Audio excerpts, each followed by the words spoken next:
جنت سرکار علیہ الصلوۃ والسلام کے غلاموں کے لیے ہی بنائی گئی ہے، اور اس میں بے شک جنت بہت خوش ہے کہ میں ایک دن سرکار علیہ الصلوۃ والسلام کے غلاموں کی ملکیت ہو جاؤں گی۔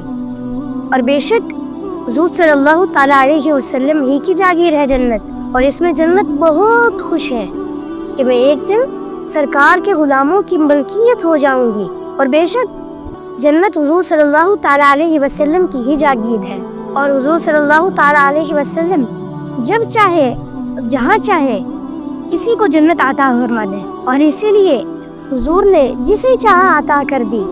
اسی لیے حضور نے 10 مبشرہ یعنی 10 صحابہ کرام کو ان کی زندگی میں ہی انہیں جنت کی خوشخبری عطا کر دی۔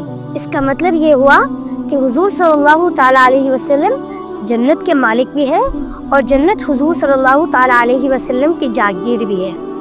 ایک بات یاد رکھنی جائے کہ کسی چیز کے بیچنے کا اختیار وہی رکھ سکتا ہے جو اس چیز کا مالک ہو، بغیر ملکیت کے بے باطن ہوتی ہے، اور بغیر قبضے کے بے فاسد ہوتی ہے۔